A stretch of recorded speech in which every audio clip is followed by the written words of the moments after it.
A 7-year-old girl ran into traffic and grabbed a stranger's motorcycle. "Please save my brother. They're going to kill him." 3 blocks away, her 9-year-old brother was being held hostage by cartel members. The police were negotiating, neighbors were filming, nobody was acting.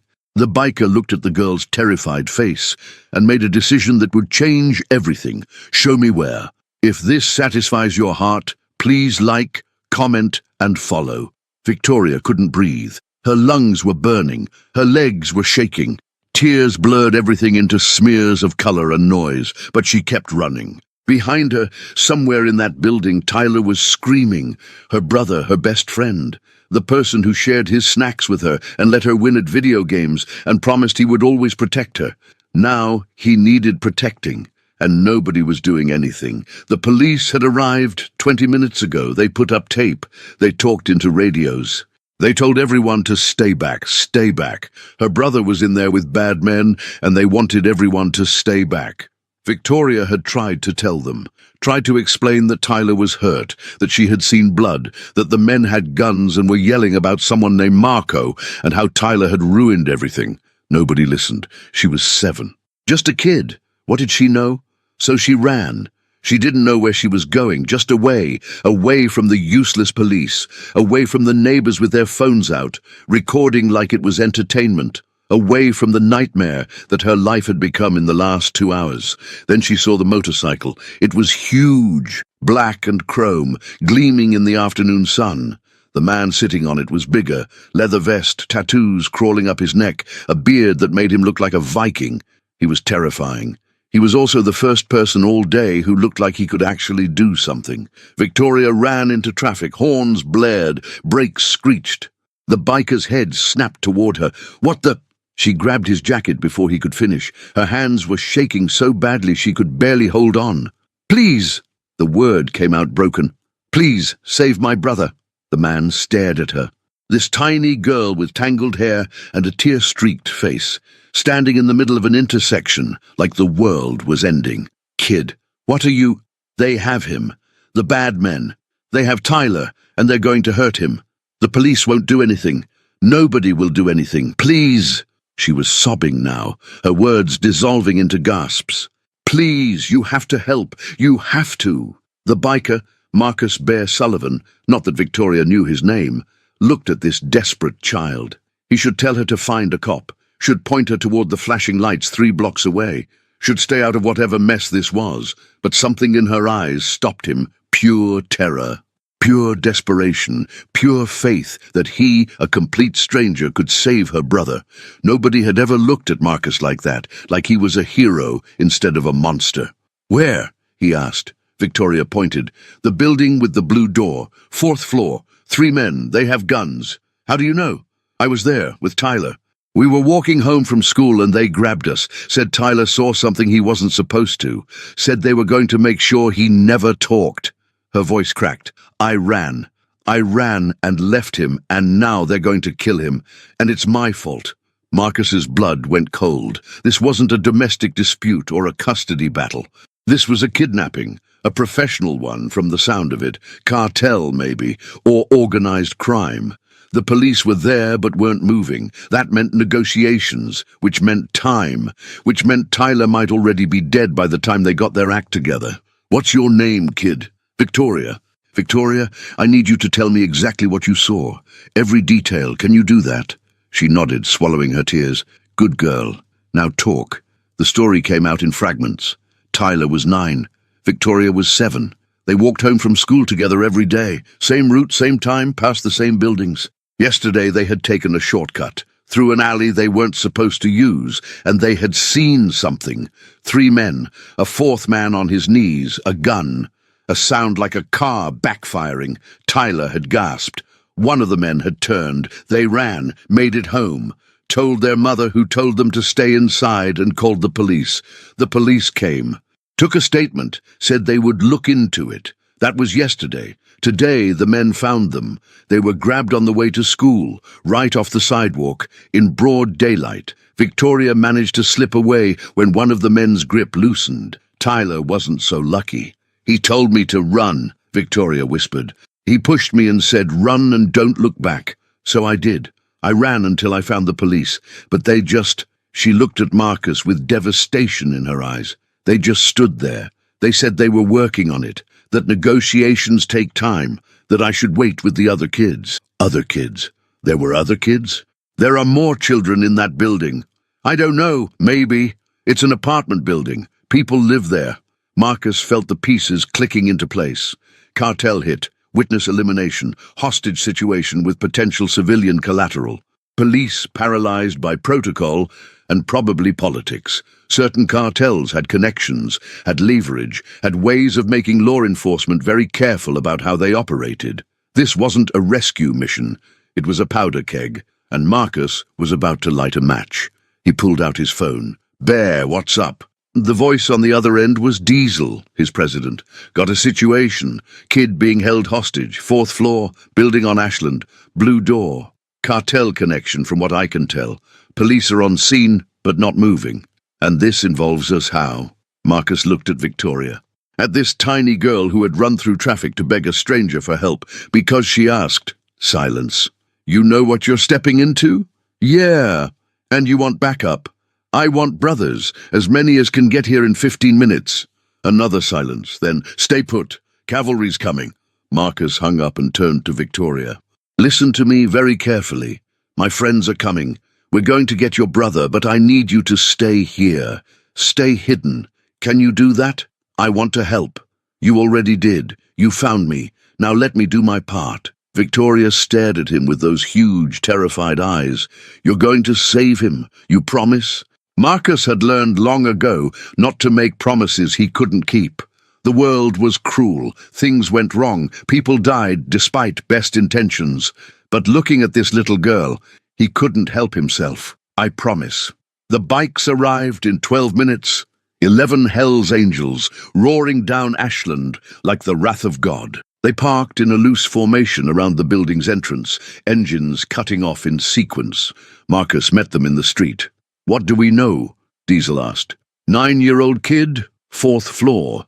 3 hostage takers, armed. Cartel connected.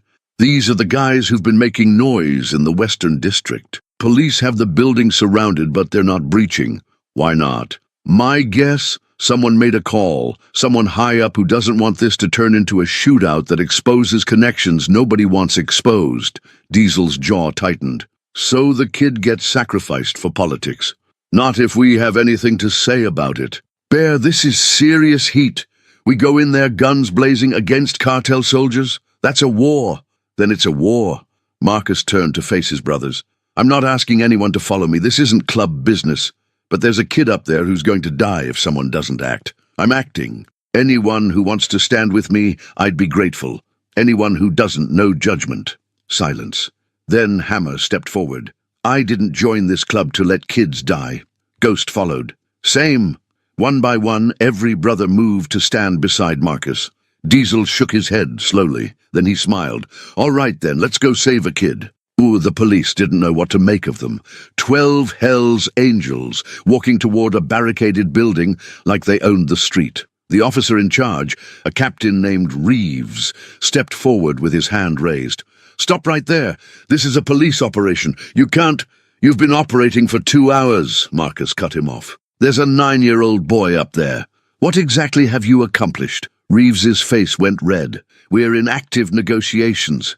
"Negotiations that are going nowhere because someone told you to stall." Marcus stepped closer. "I know how this works, Captain. Someone made a call. Someone connected. And now you're standing here with your thumb up your ass while a kid waits to die. That's not... Let me make this simple." Marcus's voice dropped to something cold and final. "We're going in.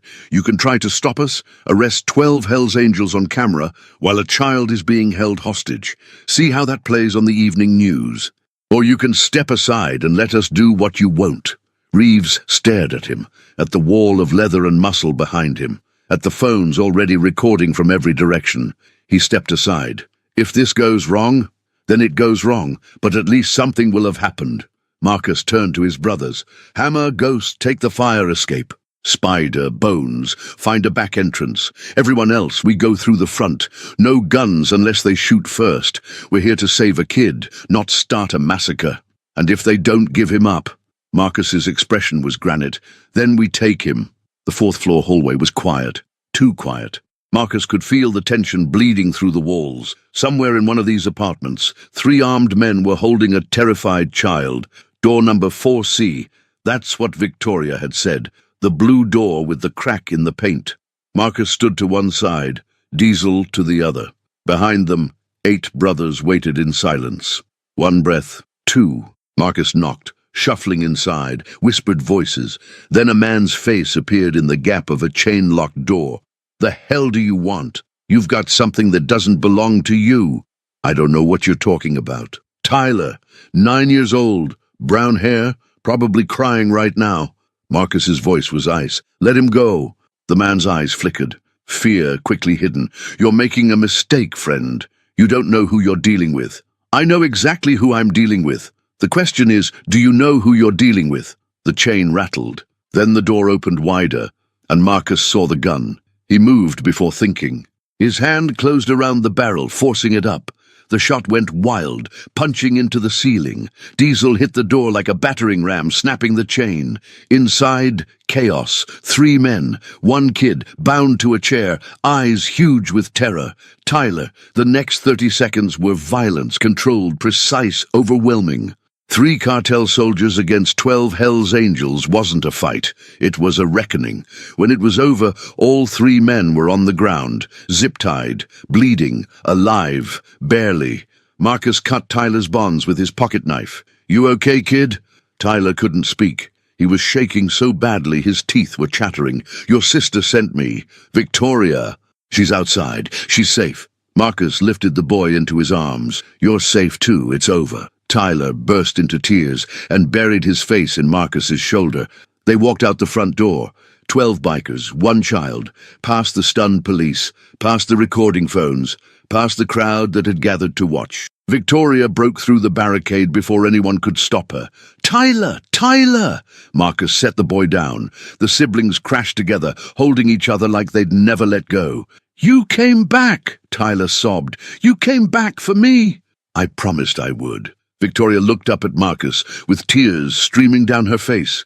He helped. The motorcycle man helped. Tyler looked at this massive, terrifying stranger who had saved his life. Thank you, he whispered. Thank you. Marcus didn't know what to say. 30 years of violence, of crime, of being the monster in other people's stories. And now 2 children were looking at him like he was something precious, something good. Take care of each other, he finally managed. Then he turned and walked back to his brothers. Behind him, the city was waking up to what had just happened. Phones were uploading. News vans were arriving. The story was already spreading. 12 Hell's Angels, 1 kidnapped child, a rescue that happened while police stood by. The questions would come later, the investigations, the consequences. But right now, in this moment, none of that mattered. A little girl had asked a stranger for help, and the stranger had said yes. The story exploded. By nightfall, every news station in Chicago was running the footage. Cell phone videos from a dozen angles, all showing the same impossible scene. 12 Hell's Angels walking out of a building with a rescued child while police stood frozen behind barricades. Biker gang rescues kidnapped boy as cops watch. Hell's Angels heroes, Chicago stunned by hostage rescue. Where were the police? Questions mount after vigilante rescue. The headlines wrote themselves. Captain Reeves held a press conference that night. He stumbled through explanations about protocols, negotiations, officer safety. He never once said the word cartel, never mentioned the phone calls that had come from downtown ordering him to stall. But people weren't stupid. The questions started immediately. Why had police waited 2 hours? Who had ordered the stand down? What connections did the kidnappers have that made law enforcement so careful? The mayor promised an investigation. The police commissioner promised transparency. Everyone promised things would be different. Marcus watched it all from the clubhouse, surrounded by his brothers. We're going to catch heat for this, Diesel said. The department's embarrassed. They'll want someone to blame. Let them come. Marcus didn't care about heat. He cared about a 9-year-old boy who was alive because they had acted. I'm serious, Bear. This could bring the feds.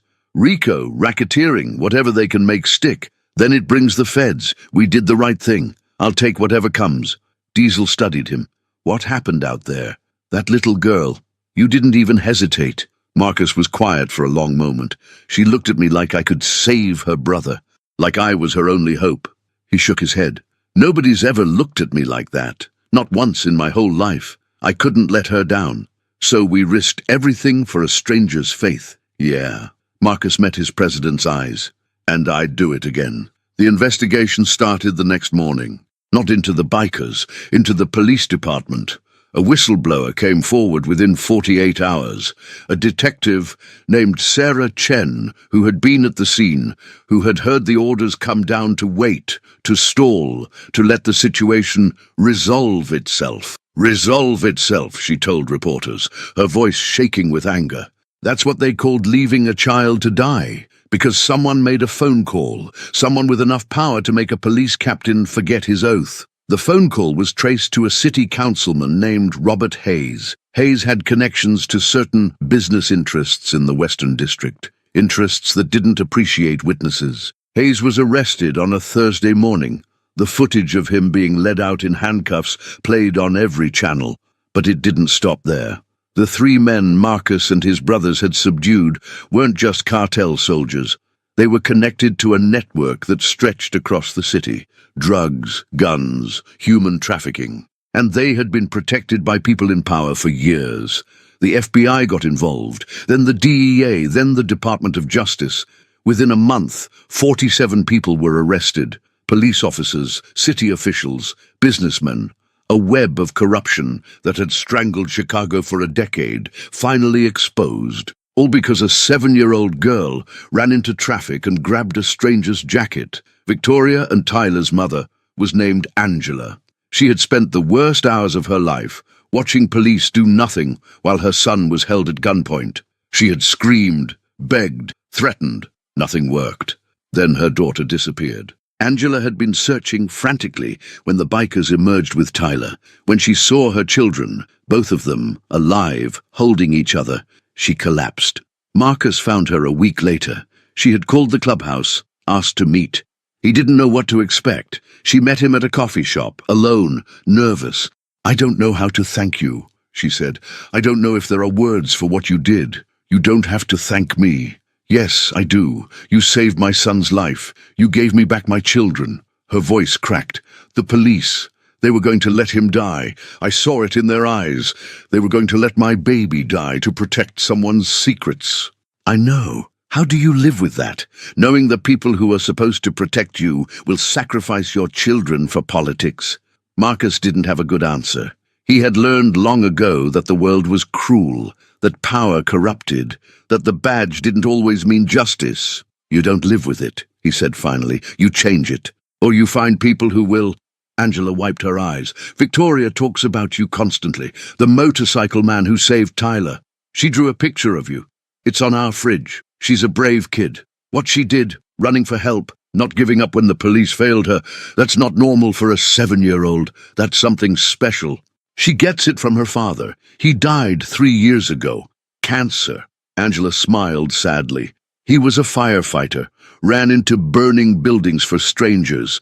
Victoria worshipped him. Sounds like a good man." "He was. And I think," she hesitated, "I think he would have liked you, despite everything, because you did what he would have done. You helped when nobody else would." Marcus didn't know what to say. He had spent his whole adult life being the villain in other people's stories, the criminal, the thug, the man mothers warned their children about. Now a widow was telling him her dead hero husband would have approved of him. It was more than he could process. "How are the kids?" he asked, changing the subject. "Healing, slowly. Tyler has nightmares. Victoria sleeps in his room now. Won't leave his side." Angela paused. "They're in therapy, both of them. It's helping, I think. But some wounds don't heal fast." "No, they don't." "Can I ask you something personal?" "Sure. Why did you do it, really? You didn't know us. You had no obligation. You could have ignored Victoria and nobody would have blamed you." Marcus thought about the question. He had asked himself the same thing 100 times over the past week. "Because she asked," he said finally. "That's all. She looked at me like I could help, and she asked. I couldn't say no. That's it? That's the whole reason? Sometimes that's enough. Someone needs help. You can give it, so you do. He shrugged. The world would be better if more people thought that way. Angela reached across the table and squeezed his hand. Thank you, she whispered, from the bottom of my heart. Thank you. The trials took 8 months. Marcus testified 3 times, against the kidnappers, against Councilman Hayes, against a police lieutenant who had been on the cartel's payroll for years. Each time, he told the same story. Victoria running into traffic, the desperation in her voice, the decision to act when nobody else would. The defense attorneys tried to paint him as a criminal, a vigilante, a thug who had no business interfering with police operations. It didn't work. The jury saw the footage. They saw a man carrying a child to safety while cops stood behind barricades. The verdict was guilty, every time. When it was over, the lead prosecutor, a woman named Diana Reyes, who had built her career on this case, found Marcus in the hallway.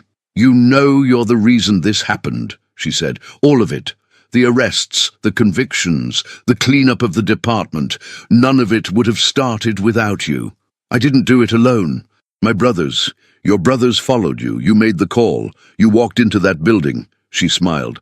I've put away a lot of bad guys in my career, but this is the first time a biker gang helped me do it. We're not a gang. I know. She handed him a card. If you ever need anything, legal help, a reference, whatever, call me. You've earned it. Marcus pocketed the card. Thanks. One more thing. Diana hesitated. The family, Angela and the kids, they've been asking about you. They want to see you. Say a proper thank you. I've been keeping my distance. Didn't want to. I don't know. Complicate things. I think you should go. Those kids need to know that heroes exist, even unlikely ones. The reunion happened on a Sunday afternoon. Angela's house was small, but warm. Photos covered every surface. Victoria and Tyler at various ages. Angela with a man Marcus assumed was her late husband. Family gatherings filled with laughter. Tyler opened the door. He was different now, less fragile. Still thin, still quiet, but there was steel in his eyes that hadn't been there before. You came. Your mum invited me. I know, I asked her to. Tyler stepped back. Come in. The living room was comfortable. Angela emerged from the kitchen with coffee. Victoria appeared from nowhere and launched herself at Marcus like a small missile. You're here! You're really here! Marcus caught her, surprised by the force of her hug. Easy, kid. You're going to knock me over. I don't care. She pulled back, grinning. I told everyone at school about you. My teacher didn't believe me until she saw the news. Now, everyone thinks I'm cool. You were always cool. You're the one who ran for help, but you're the one who came. The afternoon passed in conversation. Tyler showed Marcus his room. He was into model cars now, building them from kits, finding peace in the precision of small parts and careful assembly. Victoria showed him her drawings, an entire notebook filled with pictures of motorcycles and leather jackets, and a large figure she called the Hero Man. That's you, she explained. See? I drew your beard and everything. Marcus studied the crude drawing. He had been drawn before, by police artists mostly, after various incidents, but never by a child, never with crayons and love and gratitude. It's beautiful, he said. Can I keep it? Victoria's face lit up. Really? Really, I'll put it somewhere special. She tore out the page and handed it to him ceremoniously. Now you'll remember us forever. Kid, I was never going to forget you. 1 year later, Marcus stood at the edge of a cemetery, looking at a gravestone. David Chen, 1978, 2021, beloved husband and father. Courage is being afraid and doing it anyway, Angela had told him the inscription. David's favorite quote, the words he had lived by. Marcus had never met the man, but he felt like he knew him, through Victoria's stories, through Tyler's quiet admiration, through Angela's memories shared over coffee in her small kitchen. David Chen had been a hero, the real kind. The kind who ran into burning buildings and never asked for anything in return. Marcus had spent his whole life being the opposite, taking what he wanted, hurting people who got in his way, building a reputation that made mothers pull their children close when he walked by. But one moment had changed everything. One desperate girl, one impossible request, one decision to say yes instead of walking away. "I don't know if you can hear me," Marcus said to the gravestone, "but I wanted you to know your kids are okay. They're strong, like you, I think." The wind rustled through the trees. No answer, of course, just silence and sunlight and the distant sound of traffic. "Angela says you would have liked me. I don't know about that. I'm not a good man, not like you were, but I'm trying to be better." He paused. "Your daughter taught me that. That little girl who ran into traffic to save her brother. She showed me what courage really looks like." He placed a single flower on the grave. Then he turned and walked away. The clubhouse was quiet when he returned. Most of the brothers were out. Runs, jobs, lives that continued despite everything that had happened. Only Diesel remained, nursing a beer at the bar. "Where you been?" "Visiting a friend. Didn't know you had friends outside the club." "I didn't, until recently." Marcus grabbed a beer and sat beside his president. "Things are changing, D. I can feel it. Good changing or bad changing? Don't know yet, but different." He took a long drink. "That kid, Tyler, he wants to be a cop when he grows up. A good one, he says, the kind that actually helps people. Because of what happened to him. Because of what didn't happen. He saw the system fail, saw the people who were supposed to protect him stand by and do nothing. And instead of breaking him, it made him want to fix it." Marcus shook his head. 9 years old, and he already has more integrity than half the adults I know. "And the girl? Victoria? She wants to be a teacher. Says she wants to help kids who are scared, the way she was scared, give them hope." Diesel smiled. "Good kids. The best. And they're going to do amazing things, because someone showed them that help can come from anywhere, that strangers can become heroes, that giving up is never the only option. Someone being you." Marcus looked at his beer. "I just answered when she asked. That's all I did." "That's everything, brother. That's absolutely everything." Epilogue. 5 years later. Victoria was 12 now. She stood on a stage in front of 300 people, wearing her best dress, trying not to shake. The award ceremony was for Young Heroes of Chicago, an annual event recognizing children who had shown extraordinary courage. Victoria had been nominated for founding a peer support group at her school, helping kids who were dealing with trauma. "When I was 7 years old," she said into the microphone, her voice clear and strong, "my brother was kidnapped." The audience went silent. The police couldn't help us, or wouldn't help us. We later learned there was corruption involved. I was terrified. I thought Tyler was going to die, so I did something crazy. I ran into traffic and grabbed the first person I saw who looked like they could actually do something." She paused. "That person was a Hell's Angel named Marcus. A biker, a man most people would cross the street to avoid. But he didn't ignore me. He didn't tell me to find someone else. He looked me in the eyes and said, 'Show me where.' And then he saved my brother's life." Victoria looked out at the audience, at her mother crying in the front row, at Tyler, now 14, giving her a thumbs up, at Marcus, standing in the back, trying to look like he belonged at a fancy awards ceremony. "I learned something that day, something I've tried to live by ever since. Heroes don't always look the way we expect. Help can come from the strangest places, and courage isn't about not being afraid. It's about being afraid and acting anyway." She raised her award. "I dedicate this to Marcus Sullivan and the brothers who rode with him. Thank you for teaching me that anyone can be a hero. All they have to do is answer when someone asks for help." The applause was thunderous. In the back of the room, Marcus wiped his eyes with the back of his hand. Diesel elbowed him. "You crying, Bear? Shut up." The great Marcus Sullivan, brought down by a 12-year-old girl. I said shut up, but he was smiling. They both were. After the ceremony, Victoria found him in the crowd. "You came. You invited me. I didn't know if you would. You've been busy." "Never too busy for you, kid." Marcus looked at her. This young woman who had been a desperate child just 5 years ago. "You did good up there. Your dad would be proud." Victoria's eyes glistened. "You think so?" "I know so. You're exactly the kind of person he would have wanted you to be." She hugged him. Not the frantic grip of a terrified 7-year-old, but the warm embrace of family. "Thank you," she whispered. "For everything." "Thank you," Marcus replied. for reminding me why I'm here." They stood there, in the crowded reception hall, surrounded by strangers and noise and life. A little girl who had learned that heroes come in all forms, and a man who had learned that redemption was always possible. All because someone had asked for help, and someone had answered. The end.